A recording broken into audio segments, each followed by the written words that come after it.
Cet outil tant négligé permet de rendre l'animation modulable. C'est le Curve Profile Tool. Je te montre ça. Yo, créatif. Ici Noès. Let's go!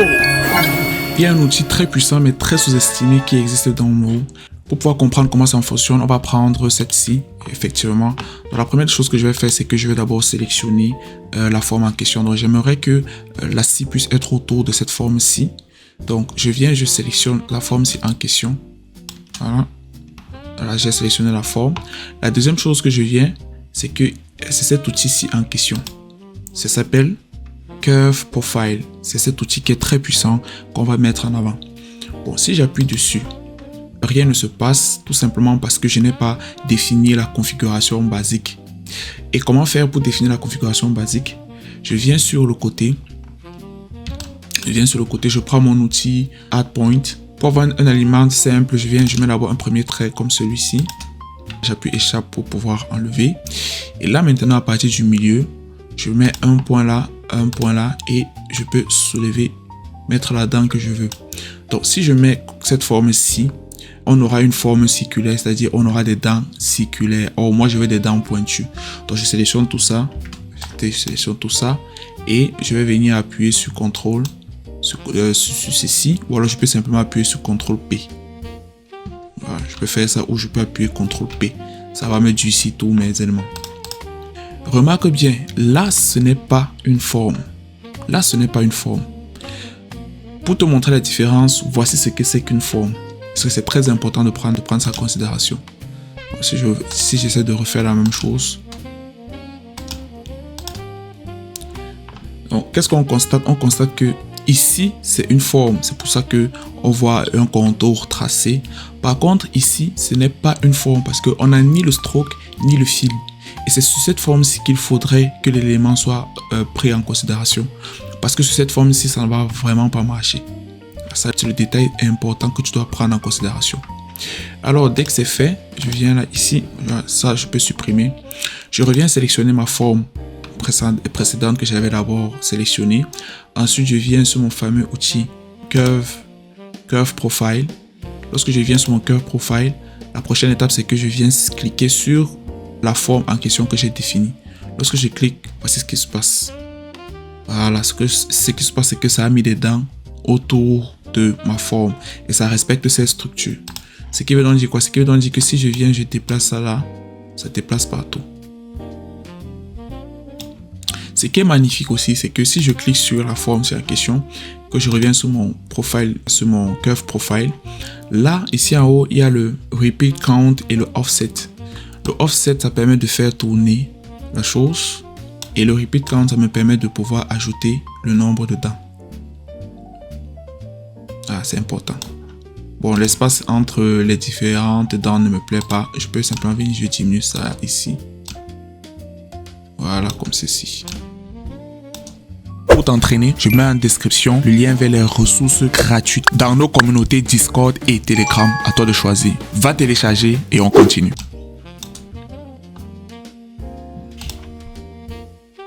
Je veux faire une animation. Je viens simplement là et je clique sur Curve Profile. Donc, je sélectionne d'abord ma forme. Je clique sur Curve Profile. Je viens ici à Offset. Je mets Offset 0. Là. Ici, là, il y a Keyframe qui s'est créé. Je viens peut-être à la Keyframe, à la frame 24. Je change, je mets, disons 100. Là, ça aura fait un tour complet. Et je viens ici, en bas. Je clique là, je mets le mode Cycle. Donc, si je lance la lecture, voici ce que ça donne. Donc, ça fait ça pourquoi? Tout simplement parce que on a notre frame ici qui est en mode Smooth. Donc, moi, je vais me mettre ça en mode linéaire. Je clique là, je mets ça en mode linéaire. Donc, voilà ce que ça va maintenant donner. Là, on a une structure qui est beaucoup plus linéaire. Voilà comment de façon très simple et en moins de 5 minutes, en 2 minutes même, je dirais, on peut créer une scie, un mouvement circulaire.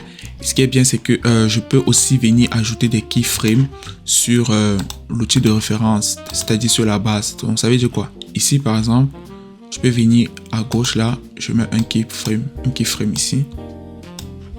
Voilà, ça met un keyframe là. et arriver peut-être à 12. Je veux que ça parte un peu dans ce sens-ci. Et que à 18, ça revienne. CTRL-C, CTRL-V. Donc là, maintenant, je prends tout ça, tous les éléments. Je clique 3 et je mets ça en mode cycle. Donc, voici ce qui va se passer.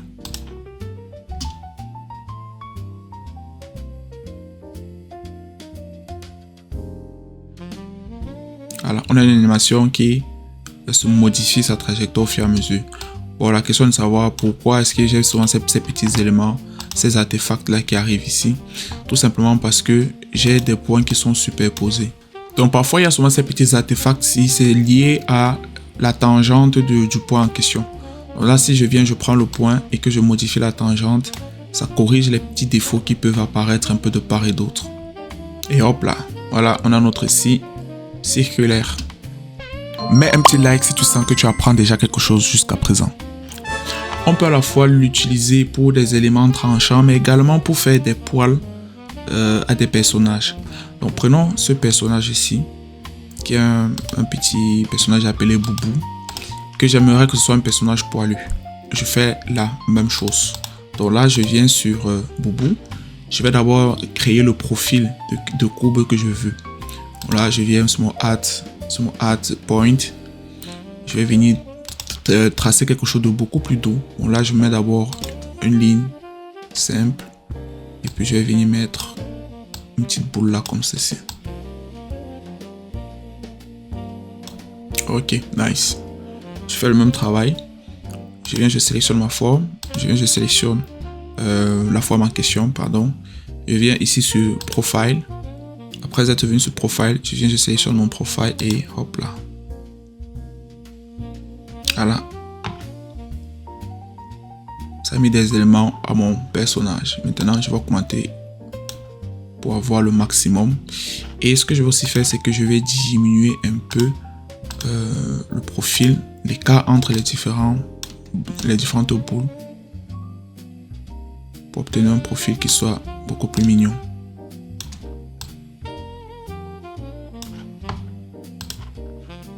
Voilà. Ce qui est bien, c'est que ça s'adapte avec l'animation. J'ai aussi la possibilité de pouvoir superposer plusieurs profile curves sur plusieurs formes différentes. Donc on a une autre forme que j'ai mise derrière. Je vais créer un profil différent.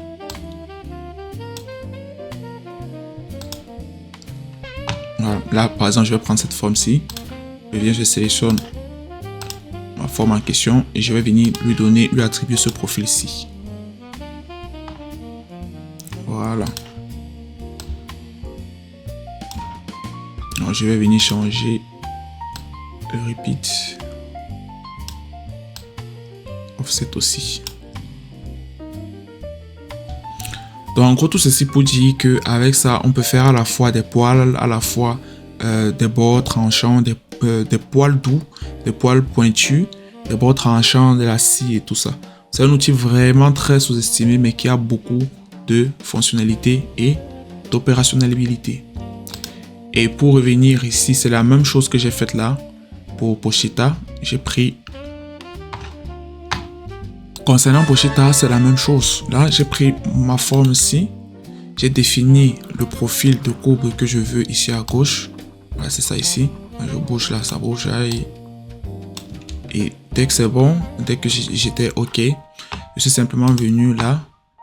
J'ai cliqué sur mon curve profile et j'ai fait les modifications là, les animations, voilà, le repeat, tout ça. Bref, j'ai fait ce que je voulais, ce qui me correspondait.